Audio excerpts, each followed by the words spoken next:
तो देखिए आज हम लोग जो स्टडी करने जा रहे हैं वो कॉन्स्टिट्यूशन ऑफ इंडिया।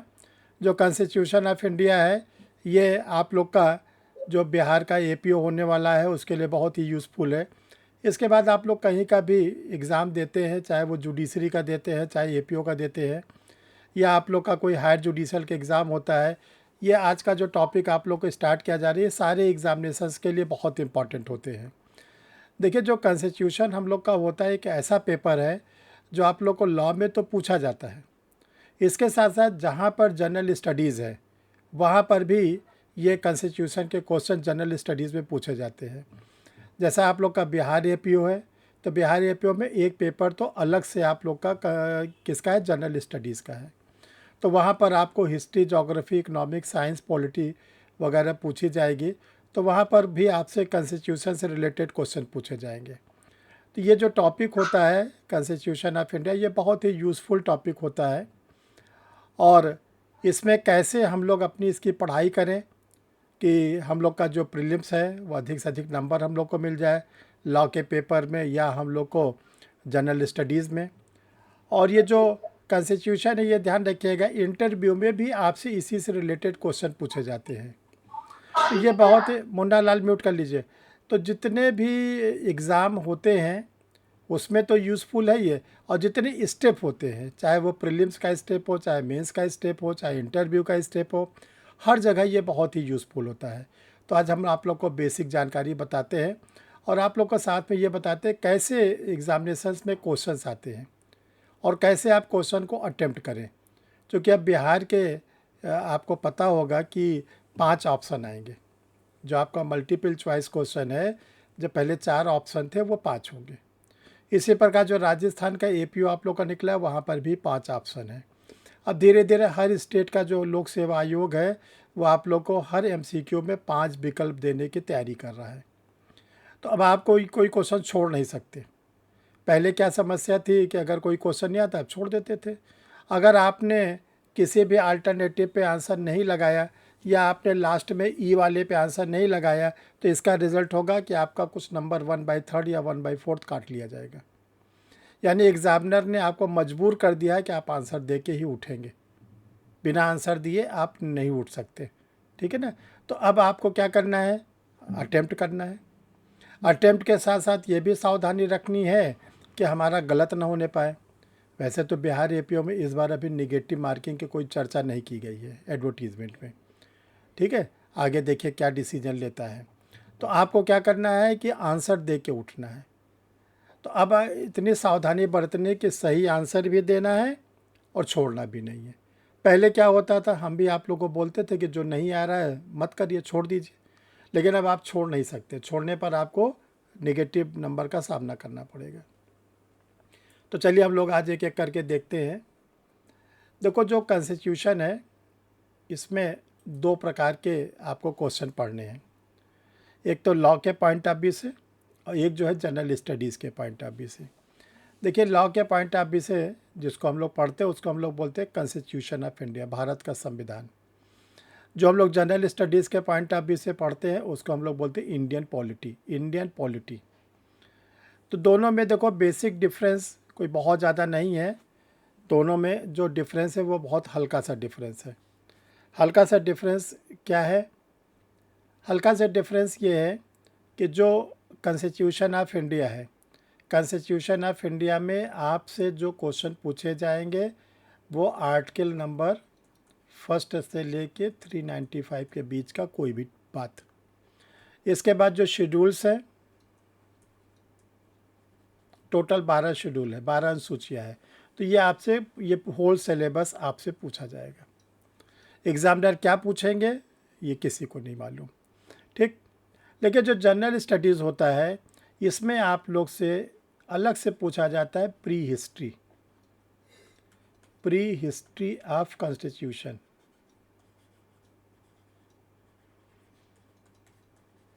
संविधान बनने से पहले क्या स्थिति थी, जिसको आप लोग को चार्टर के फॉर्म में बताया गया था पिछले लोगों को कि 1600 ईस्वी से लेके 1857 के पहले तक चार्टर आते थे।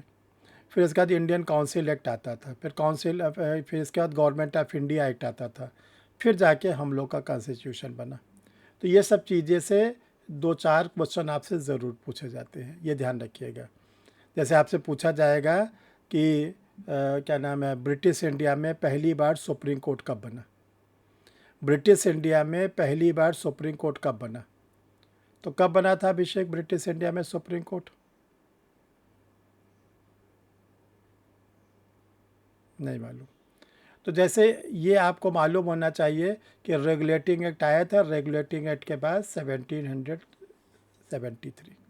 1773 में कलकत्ता में पहली बार बना था ब्रिटिश इंडिया में।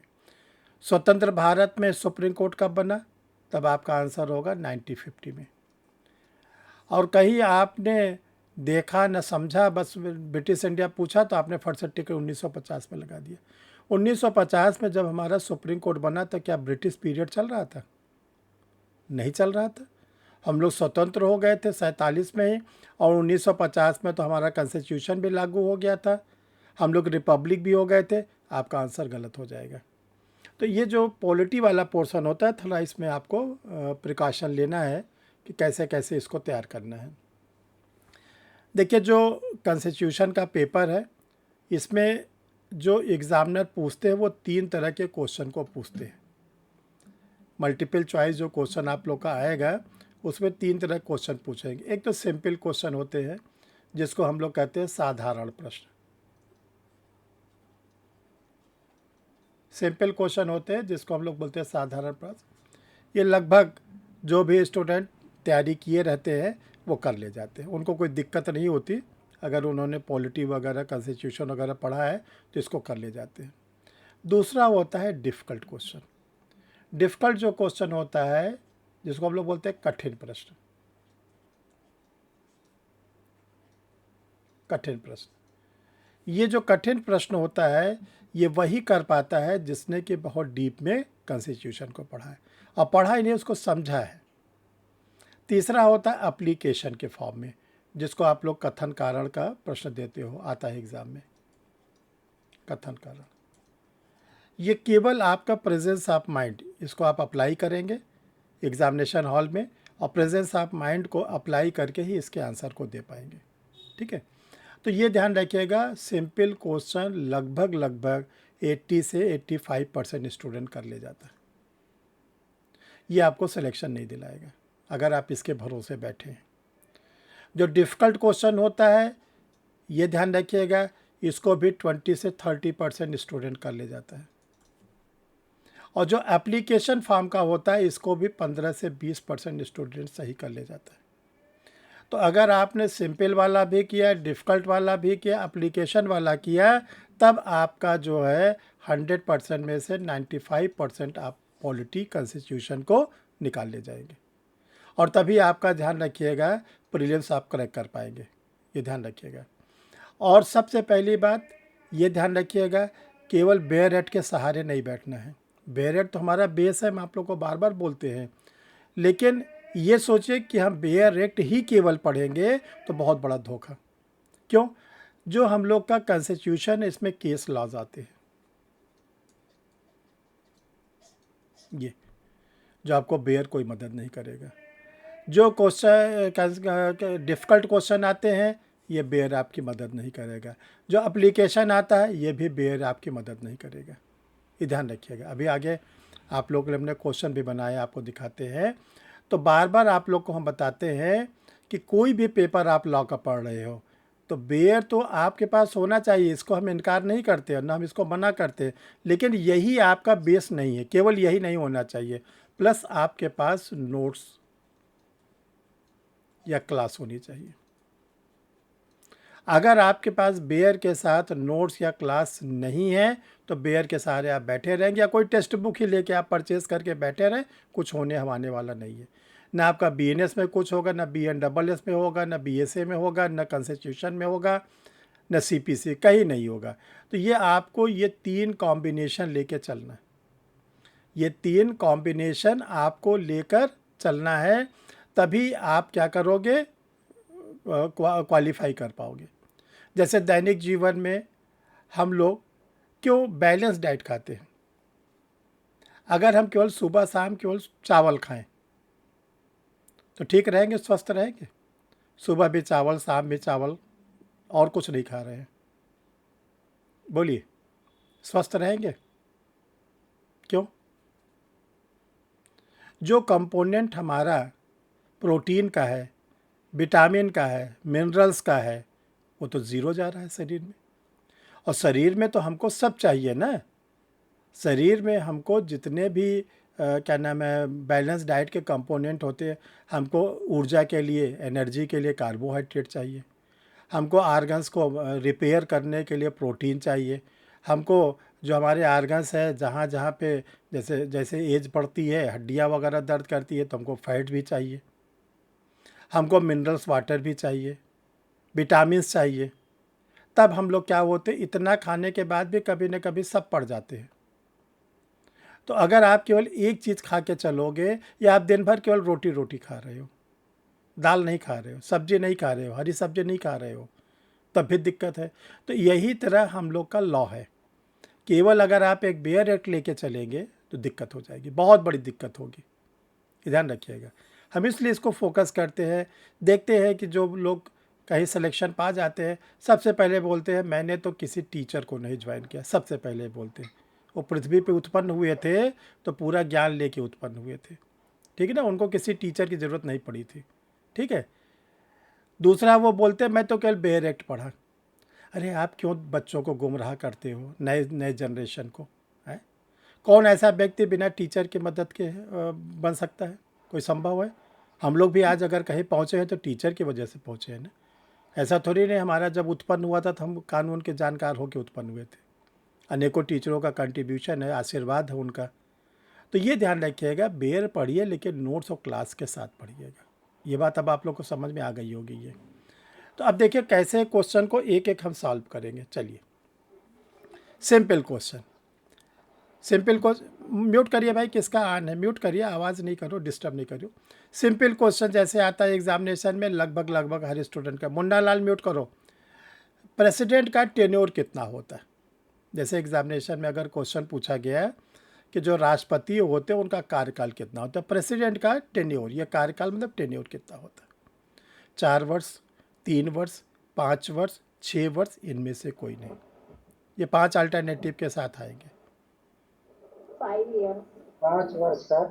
हाँ, अभी तो बोल रहे भाई, आगे नहीं बोल पाओगे। हाँ, अभी तो ये वाला सरल सरल वाला तो अच्छा ही है। चलो, 5 वर्ष हो गया, सबको मिल गया एक नंबर, ठीक। जरा क्वेश्चन नंबर 2 आइए। ज्वाइंट सेशन की अध्यक्षता चेयरमैन कौन करता है? जब ज्वाइंट सेशन होती है लोकसभा अध्यक्ष सर, लोकसभा तो अध्यक्ष करते हैं। कैमरा ऑन रखो।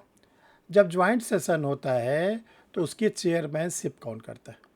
ठीक है, लोकसभा अध्यक्ष सर। तो ये सिंपल क्वेश्चन है, इसको भी आप कर लेंगे।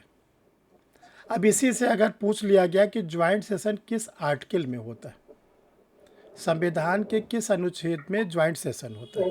108 में सर। ठीक, तो तो ये भी क्या है, सिंपल क्वेश्चन है।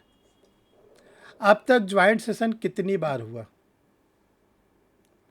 अब तक ज्वाइंट सेशन कितनी बार हुआ? 3 बार।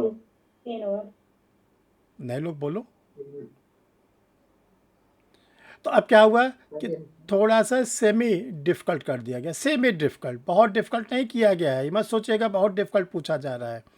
ये भी क्या है, हल्का सा कठिन, बहुत हल्का सा माइन्यूट। उसने क्या किया, एग्जामिनर ने घुमा दिया, आपसे कहा कि जो ज्वाइंट सेशन है, मुन्ना लाल म्यूट कर लो, क्यों तंग करते हो, अभी रिमूव कर देंगे क्लास से, दिमाग सही हो जाएगा।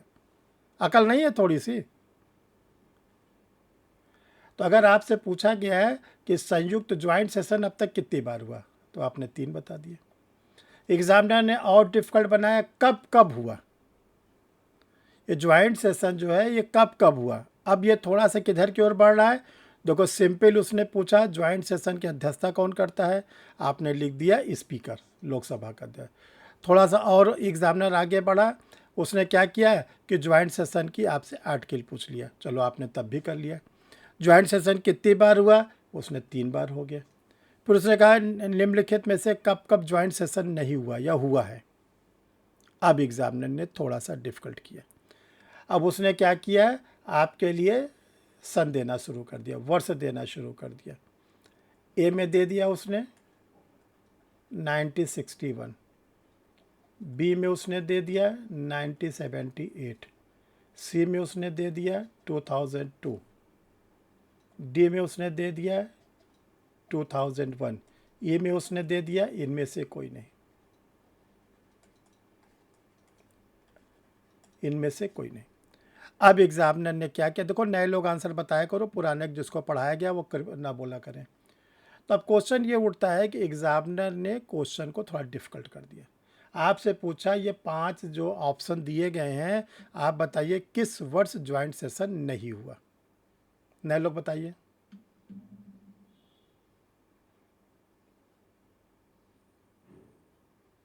दीपेश कुमार, दीपेश सिंह।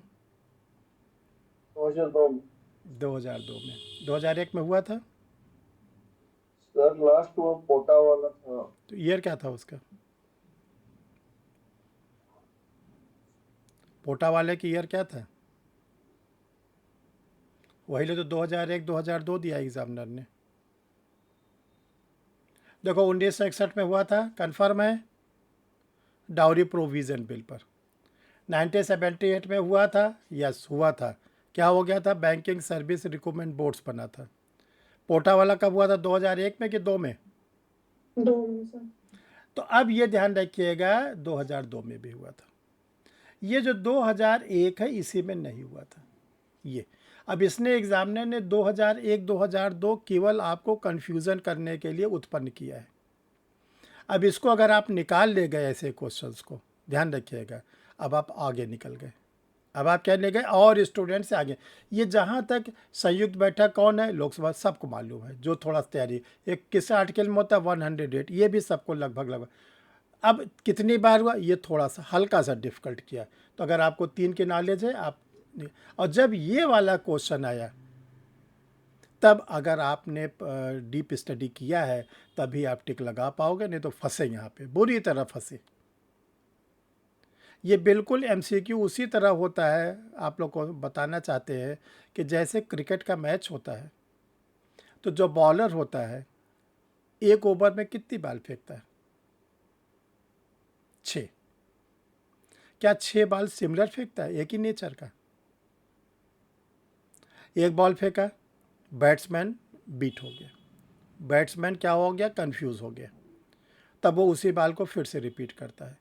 अगर पहली बॉल फेंका, बैट्समैन ने सिक्सर मार दिया, बैट्समैन ने चौवा मार दिया, बैट्समैन ने 2 रन ले लिया, उस बॉल को नहीं रिपीट करेगा। वो जान गया कि बैट्समैन इस तरह की बॉल को खेल ले रहा है। वही तरह बिल्कुल एग्जामिनर होता है, वो भी क्या करता है, आपके साथ खेल खेलता है, और खेल खेलने में आपको खूब भयंकर कंफ्यूज करता है। पहले तो आपको मालूम है कि ज्वाइंट सेशन 3 बार हुआ है, फिर आपको मालूम है कब कब हुआ है, ठीक, और तब आपसे पूछा कब नहीं हुआ। तो जब 2001-2 आया इसी में फंस गए। अब देखो ये क्वेश्चन थोड़ा सा डिफ़िकल्ट हो गया। अब आइए जा डिफ़िकल्ट क्वेश्चन पे, जो सच में डिफ़िकल्ट होते हैं, जिसको करने के लिए आपको बहुत मेहनत करनी पड़ती है। अब आता है एग्जामिनर आपसे कहते हैं कि टेबल ए को टेबल बी से मैच करो, टेबल ए को टेबल बी से मैच करो। जैसे राष्ट्रपति पर महाभियोग, जिसको हम लोग बोलते हैं इम्पीचमेंट, इम्पीचमेंट। दूसरा है वित्त आयोग, फाइनेंस कमीशन,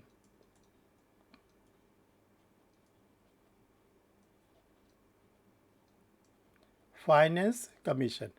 सी है फंडामेंटल ड्यूटी, डी है फाइनेंशियल इमरजेंसी, फाइनेंशियल इमरजेंसी, और ई वाला है आपका anti defection law, anti defection law. चलिए करिए संगीता जी, फट से बताइए,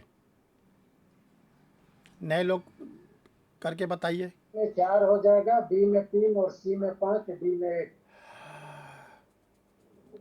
राष्ट्रपति पर महाभियोग अनुच्छेद 61, वित्त आयोग 280, मूल कर्तव्य 51A, वित्तीय आपातकाल 360, दल बदल 10वीं अधिसूची। अब देखो जो ऐसे प्रश्न आते हैं ये क्या करते हैं, आपको पूरा झकझोरते हैं। झकझोरने का मतलब है पूरे, अब आपको कॉन्स्टिट्यूशन, एक क्वेश्चन में आपसे ढेर सारी आर्टिकल पूछ रहा है एग्जामिनर। अब आपको कैसे इसका मिलान करना है, जैसे राष्ट्रपति पर महाभियोग, तो आपको ले जाना है ए का 4 और आप एक जगह लिखते चलो, जैसे ए का 4। फिर फाइनेंस कमीशन, तो जो फाइनेंस कमीशन होता है ये आर्टिकल 280 में होता है, तो ये क्या हो गया, बी का 3 हो गया। ऐसे पेपर में लिखिएगा, पेपर आप लोग को मिल जाता है घर लाने के लिए, आंसर शीट वहाँ पर जमा हो जाती है। अब आया फंडामेंटल ड्यूटी, तो इसको 51A से टैली कराओ। ये अब आप लिखोगे सी का 5, D financial emergency article 360, D का 1, लास्ट में ई है, ये एंटी डिफेक्शन बिल, ये 10th नंबर के शेड्यूल में है 2। अब ये आपका सही आंसर आया, ध्यान समझते चलिएगा। ये अब एग्जामिनर क्या करेगा, आपके लिए 4 विकल्प देगा, A B C D E, ये 4 विकल्प देगा। देखिए बहुत सावधानी आपको बरतनी है कि कौन से अल्टरनेटिव्स में ये चारों चीज़ें मिल रही हैं। अब आपको देखना है कि अगर मान लीजिए हमारा ए वाला जो ऑप्शन है उसमें दिया है ए का 4, बी का 3, सी का 5, डी का 1 और ई का 2, जो हमारा आंसर है उसने ए पर दे दिया, तो ये तो हमारा ए सही हो गया। अब ए को आंसर शीट में तुरंत भरिए, तुरंत भरिए, और कभी भी एग्जामिनर ए वाला नहीं देगा, ये भी ध्यान रखना, पहले तो ये ध्यान रखना, इतना आपको दयालु नहीं है कि वो आपको फट से ए वाला दे देगा। ए में क्या करेगा, कुछ छिपा लेगा, डी का 2 कर देगा, आपको सी या डी में ले जाएगा सही की ओर, ये भी ध्यान रखिएगा। एग्जामिनर आपको ए वाले में सही आंसर नहीं देगा, या तो सी की ओर ले जाएगा या तो डी की ओर ले जाएगा। अब आप ए को ठीक करिए, 2 को पढ़िए थे। अगर आपका आंसर जो भी बेस्ट लगा, जो आपने सेलेक्ट किया है, जिसमें मान लीजिए सी में गया ये, तो आप क्या करिए, इसी समय आपने जो सी का डिसीजन फाइनल कर लिया, तुरंत आंसर शीट में भर लीजिए, तुरंत आंसर शीट में। और एमसीक्यू सॉल्व करने का बेस्ट तरीका होता है, क्वेश्चन पढ़िए आंसर शीट भरिए, क्वेश्चन पढ़िए आंसर शीट भरिए, क्वेश्चन पढ़िए आंसर शीट भरिए। जो क्वेश्चन फर्स्ट राउंड में आपको नहीं आ रहा है, जैसे 2 घंटे की एग्ज़ाम है, 1 घंटा तो पूरा, 2 घंटे में 1 घंटा पहले क्वेश्चन नंबर 1 से 100 तक पहुँचिए। जो जो आपको 100% कन्फर्म होता जा रहा है उसका आंसर भरते जाइए, भरते जाइए, भरते जाइए। फिर 1 घंटा बचा, जो जो छूटा हुआ है उसको फिर करिए। और स्टूडेंट गलती क्या करता है, पहले से सब टिक एक लगा के इकट्ठा कर लेगा, और ये सब करते आपका 120 मिनट में 100 मिनट 110 मिनट का आपने खर्च कर दिया। अब आपके पास बचा 10 मिनट, 12 मिनट, 14 मिनट, अब आपको आंसर भरना है। आपने मेहनत बहुत अच्छी की है, लेकिन जो मेहनत आपने किया वो आंसर सीट के बाहर वाला किया।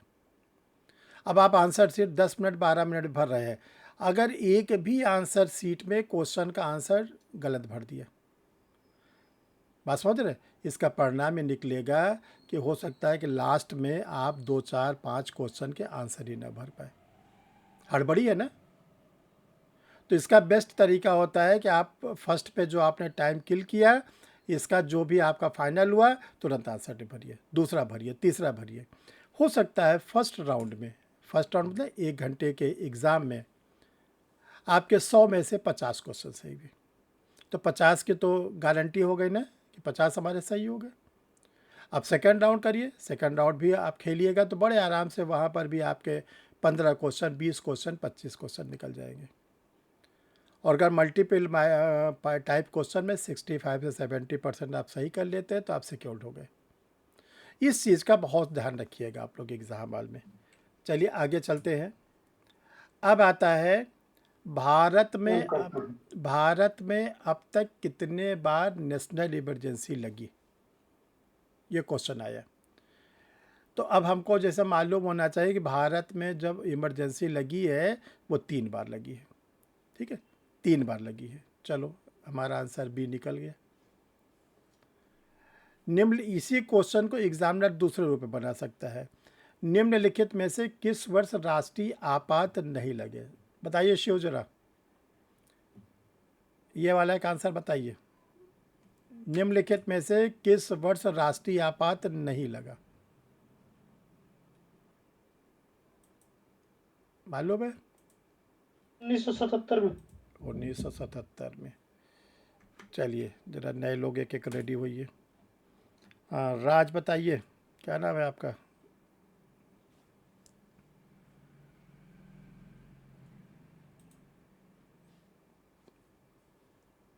बोलिए कृष्ण कुमार। हमको बोलना क्या? हाँ राज, क्या नाम आपका? नाम भूल जाते हैं। पवन पवन, बांका वाले। चलो हाँ बताओ पवन आप। जी। सबका नंबर आएगा, तो चुप बैठे रहिए, चुपचाप बैठे रहिए, सबका नंबर आएगा। हाँ बोलिए। 1977। अच्छा चलो, और नए में कौन है? दीपेश। सर 1977 75 में लगा था और खत्म हुआ था 1976। चलो अच्छा, मतलब ये वाला ठीक है। अब आपसे पूछा जाए इसी क्वेश्चन को, मिस्टर दीपेश, 1962 में जो नेशनल इमरजेंसी लगी तो उसका ग्राउंड क्या था?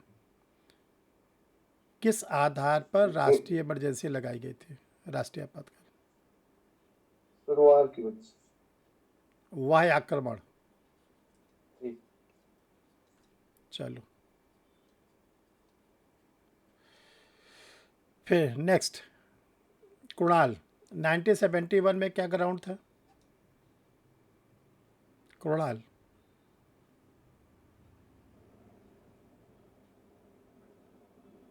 कृष्ण कुमार।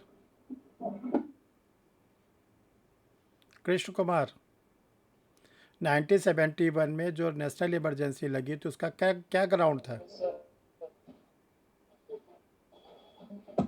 नहीं मालूम। चलो शिखा। इंडो पाक वॉर से। नहीं, वो ग्राउंड क्या था? भारत पाकिस्तान युद्ध था नहीं, युद्ध हुआ था तो कोई उसका आधार रहा होगा ना। सर। ये श्वेता।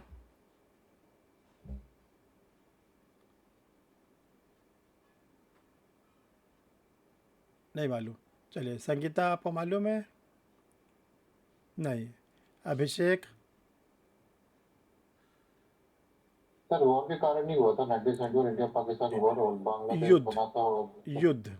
वहाँ पे युद्ध भारत का। पाकिस्तान नहीं लिखा रहेगा। ये है एक्सटर्नल एग्रीवेशन, ये है वॉर। वहाँ पे एग्जामिनर नहीं देगा इंडो पाक। अब आया 1975। रणधीर जी, 1975 में किस आधार पे लगा था? प्रभात। दीपक रानी।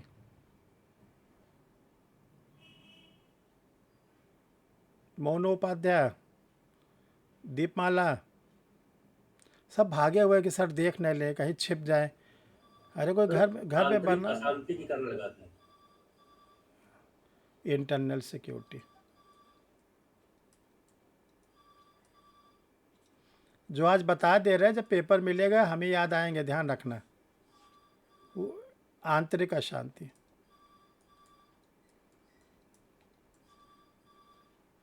अब ये ध्यान रखिएगा कि इसी क्वेश्चन को कैसे देखो हम लोग करेंगे। अच्छा अभी एक क्वेश्चन और है, रुकिए। अब आपसे पूछा जाएगा, ध्यान रखिएगा कि 1950 से लेकर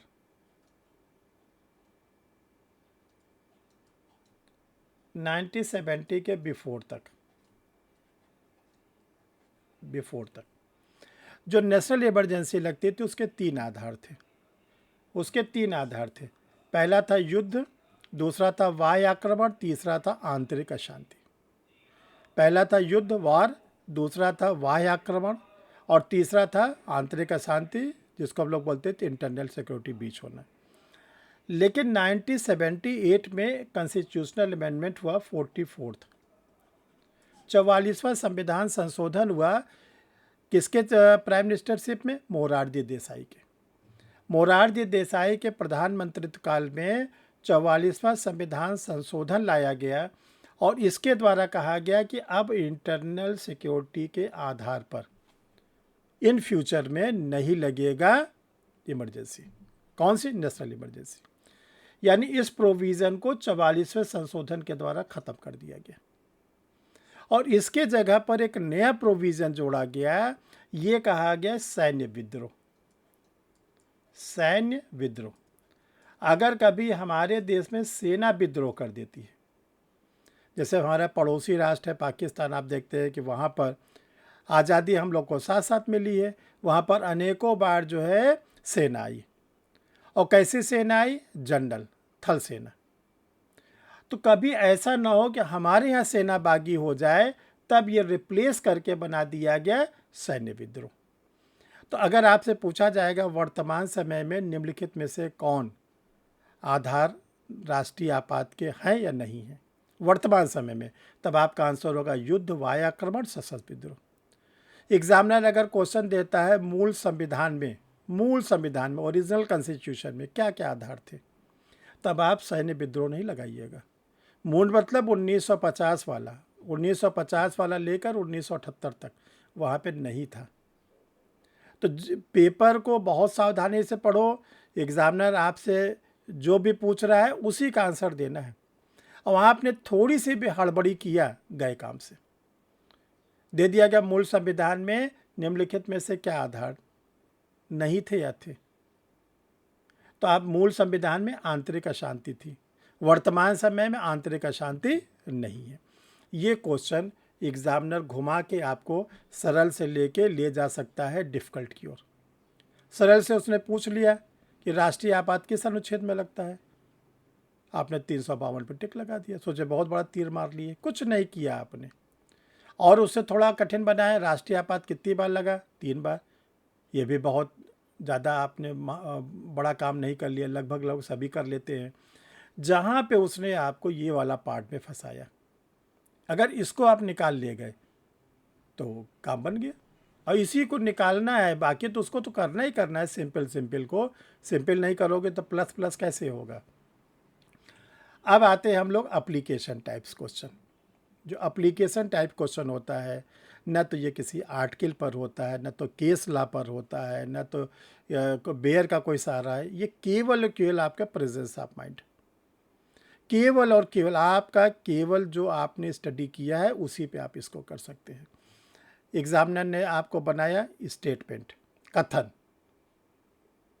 प्रीवियस ईयर के पेपर देखो, ऐसे क्वेश्चंस आपको मिलेंगे। एग्जामिनर ने बनाया कथन, भारत में राष्ट्रपति का पद सर्वोच्च है। रीज़न, वह भारत का संवैधानिक प्रमुख होता है। क्या स्टेटमेंट सही है? नहीं लोग बोलिए, स्टेटमेंट सही है कि गलत है? भारत में राष्ट्रपति का पद सर्वोच्च है कि नहीं है, कि उससे बड़ा भी कोई पद है? मतलब सही है ना, सर्वोच्च है। अरे सर घबरा क्यों रहे भाई आप लोग? वो राष्ट्र का पति है, राष्ट्र मतलब देश, उसका पति है, उससे बड़ा कौन है? तो ये सही है। चलो अब आता है रीज़न, वह भारत का कॉन्स्टिट्यूशनल चीफ है। ये सही है? संविधान में ये भी सही है सर। उसका संवैधानिक प्रमुख है वो। संविधान में कहा गया कि वह भारत का प्रथम नागरिक, first citizen of the India. यानी कि राष्ट्रपति भवन से ही क्या होती है, नागरिकता शुरू होती है। सबसे पहला नागरिक भारत का जो होता है वो राष्ट्रपति होता है। यानी कि ये दोनों चीज़ सही है।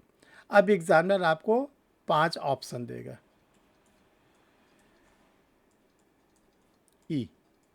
ई वाला तो देखो आप जान लो कांस्टेंट रहेगा। बिहार के एपीओ में जो ई वाला आंसर है वो हर समय रहेगा, इनमें से कोई नहीं। ये तो बिहार पब्लिक सर्विस कमीशन ने आप लोग को बोल दिया है। अब रहेगा आपके पास 4 विकल्प, ए बी सी डी। ए में दिया कथन सही, कारण सही, और कारण कथन की व्याख्या कर रहा है। इसको लिखिए अपने, ज़रा 4 ऑप्शन बनाइए, फिर हमको सॉल्व करके बताइए। लिखिए ए, ए में दिया हुआ है स्टेटमेंट सही, कथन सही, रीज़न कारण सही। संगीता जी लिखिए, पेन चलाइए। कथन सही, कारण सही और कारण कथन की सही व्याख्या करता है। बी, कथन सही, कारण सही, किंतु कारण कथन की व्याख्या नहीं करता। बी वाले में लिखिए।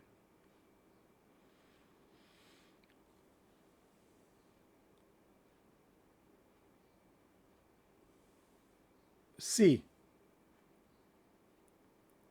कथन सही किंतु कारण गलत।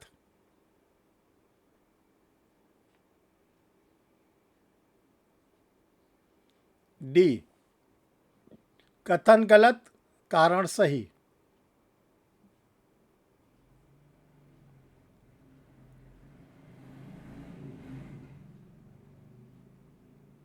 अब आप लोग बताइए किसका बेस्ट आंसर क्या होगा। होगा सर, ए होगा। सभी लोग बताइए जिन्होंने जिन्होंने ए होगा। ए हो सर। ए होगा। तो अब सही है सर। जब आप लोग कोई एग्ज़ाम दिए होंगे प्रीवियस ईयर में, तो ऐसे क्वेश्चंस कभी मिले आप लोग को स्टेटमेंट रीज़न? 100% मिलेंगे। तो अगर ये क्वेश्चन निकाल लिए गए, ये क्वेश्चन निकाल लिए गए, ध्यान रखिएगा, तब आप ये ध्यान रखिएगा कि आपकी प्रीलिम्स एग्ज़ाम आप ज़रूर क्वालिफाई कर जाएंगे। क्योंकि ये प्रश्न होता है थोड़ा टाइम टेकन होता है, इसमें समय लगता है। पहले आप स्टेटमेंट को पढ़िए, फिर रीज़न को पढ़िए, फिर आपको ये तय करना है कि स्टेटमेंट सही है, अगर सही है तो सही हो गया, रीज़न सही है तो सही है तो सही हो गया। अब आप चार अल्टरनेटिव्स पढ़िए, फिर आप देखिए कि बेस्ट इसमें से क्या होगा, तब आपको टिक लगाना पड़ेगा ए। और अगर ये आपको नहीं समझ में आया, स्टेटमेंट क्या कह रहा है, रीज़न क्या कह रहा है, पता नहीं क्या सही है, पता नहीं क्या गलत है, तो ऑप्शन तो आप बिल्कुल गलत लगा जाएंगे। तो ये क्वेश्चन कैसे होंगे? ये क्वेश्चन केवल और केवल होंगे जब आपको सारी बेसिक जानकारी पता चल जाएगी। जैसे भारत में राष्ट्रपति का पद सर्वोच्च है, तो हमने आपसे बताया है कि इनका नाम है राष्ट्र के पति, यानी कि जो चीफ नेशन होता है इसके सर्वोच्च पद पर ये बैठे, इनसे बड़ा कोई पद नहीं होता। फिर क्या है, ये जो बात कही गई है कहाँ कही गई है? ये बात कही गई है भारत के संविधान में, संवैधानिक पद है, आर्टिकल नंबर 52। तो ये कहा गया ये कॉन्स्टिट्यूशनल चीफ होते हैं, और कॉन्स्टिट्यूशनल चीफ होने के कारण इनको हम लोग बोलते हैं भारत के प्रथम नागरिक, भारत के द्वितीय नागरिक। अगर आपसे पूछा गया भारत के द्वितीय नागरिक, तब किसका नाम लेंगे? किसका नाम लेंगे आप लोग? उनके पत्नी को उपराष्ट्रपति, पत्नी अतनी से कोई मतलब नहीं। पति को पद मिला है, पत्नी को नहीं मिला है, या पत्नी को मिला है तो पति को पद नहीं मिला, ये ध्यान रखिएगा। जैसे हमारी महामहिम वर्तमान में है तो उनको पद दिया गया है, ठीक। अच्छा, अब आपसे पूछा जाए बिहार का प्रथम नागरिक, राज्यपाल सर। उसमें दिया हुआ नीतीश कुमार के बेटे लालू प्रसाद जी, ठीक है, और लास्ट में डी में दिया हुआ राज्यपाल। तो किस पे टिक लगाएंगे? राज्यपाल। हाँ, ये नहीं कि नीतीश कुमार के बेटे पे लगा दिया, ठीक ठीक। ये ध्यान रखिएगा कि प्रथम नागरिक जो होता है वो राज्यपाल होता है, प्रथम नागरिक राज्यपाल होता है। जिला में अब आपसे पूछा गया बेगूसराय का प्रथम नागरिक, जिलाधिकारी। नो, वो तो ट्रांसफर हो गया। मेयर। हाँ, मेयर, या जहाँ पर मेयर नहीं बैठते नगर निगम का जो जिलाध्यक्ष। ये ध्यान रखिएगा, क्योंकि ये लोग क्या होते हैं संवैधानिक पद पर है। तो जिला स्तर पर मेयर ऑब्लिक जो चेयरमैन होता है, राज्य स्तर पर गवर्नर, और राष्ट्रीय स्तर पर राष्ट्रपति। ये क्रम याद रखिएगा, ये आपके इंटरव्यू के लिए भी पूछा जा सकता है। सर प्रधान या मुखिया ना। हाँ, जो वहाँ पर बैठता है वहाँ पर होता है, ठीक है। आपका मोहल्ले का मुख्य कौन है, प्रमुख? वार्ड पार्षद। पार्षद वार्ड या प्रधान गांव का, ठीक है। जी तो क्या होता है, इनको बोला गया है कि आपकी जिम्मेदारी है कि नेतृत्व करिए, ठीक है। तो देखो ये इस तरह से हम लोग को पढ़ाई करनी है। आज हमने आप लोग को ये बताया है केवल कि कैसे हमको अपनी पढ़ाई करना है कॉन्स्टिट्यूशन की, और ये कॉन्स्टिट्यूशन के लिए हर पेपर की इसी तरह पढ़ाई करनी है हमको लोग को, ठीक है। अब हम लोग को संविधान में क्या क्या पढ़ना है, नोट करिए सिलेबस जो आपका आगे से चलेगा क्लास। लिखिए आप लोग। पहला, भारतीय संविधान का निर्माण, formation of constitution of India.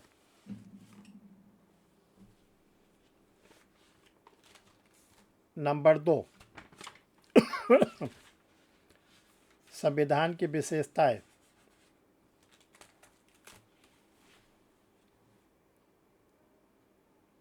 Number 3, preamble, प्रस्तावना।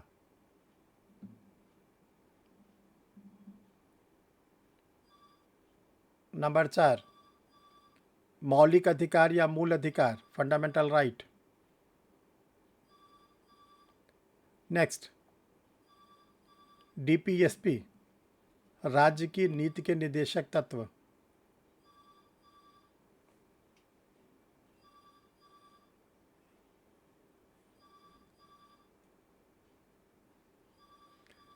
नेक्स्ट, राष्ट्रपति, उपराष्ट्रपति, नंबरिंग करके लिखते चलिए, मंत्रिपरिषद, councils of minister including prime minister. Next, formation of the law, कानून बनाने की प्रक्रिया।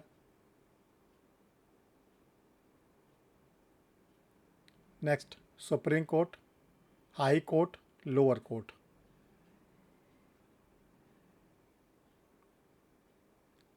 नेक्स्ट, राज्यपाल, राज्य की मंत्रिपरिषद including chief minister.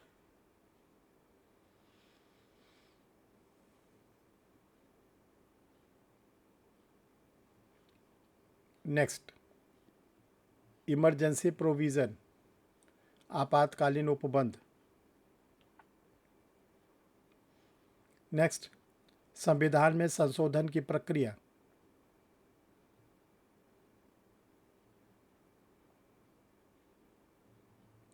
Next, attorney general, महान्यायवादी, एडवोकेट जनरल, महाधिवक्ता,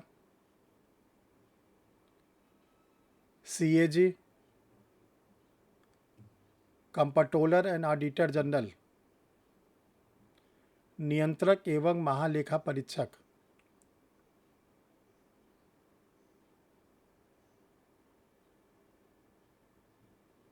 नेक्स्ट, चुनाव आयोग,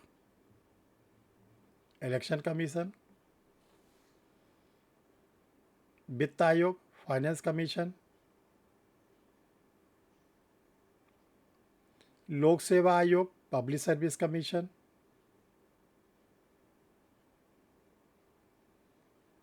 नेक्स्ट, जम्मू कश्मीर राज्य, जेके स्टेट। Next, scheduled, अनुसूचियाँ।